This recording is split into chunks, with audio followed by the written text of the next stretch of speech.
Starmer, Premier ministre du Royaume-Uni. President Ukraine Volodymyr Zelensky. Declaration of intent between the French Republic, the United Kingdom of Great Britain and Northern Ireland, and Ukraine.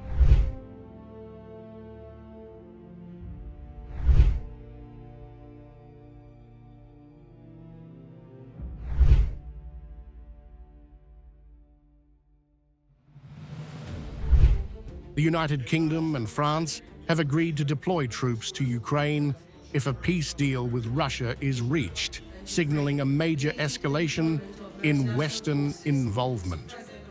UK Prime Minister Keir Starmer said the move would establish military hubs across Ukraine to deter future aggression.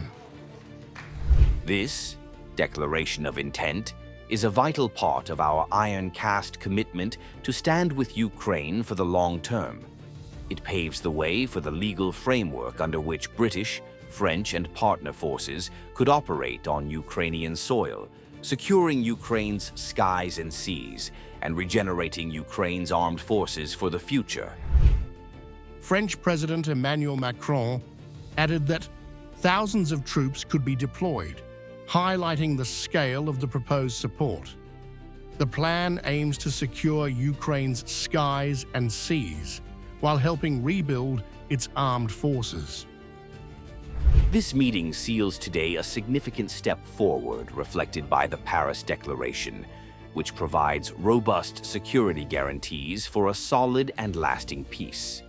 This declaration by the Coalition of the Willing marks for the first time that operational convergence has been achieved among the 35 member states of the coalition, including Ukraine and the United States of America, in building robust security guarantees.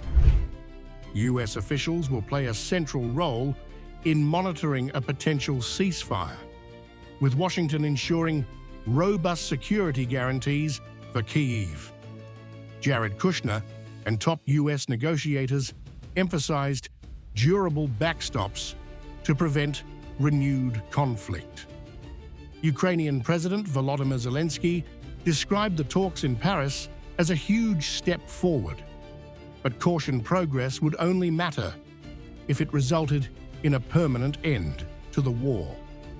He said, "A peace deal is 90% ready." Germany, while more cautious, signaled readiness to deploy forces to NATO territory neighboring Ukraine. Chancellor Friedrich Merz said Berlin would support ceasefire monitoring and strengthen Ukraine's land, sea, and air capabilities. Germany will continue to engage politically, financially, and also militarily. This could include, for example, deploying forces for Ukraine on neighboring NATO territory after a ceasefire.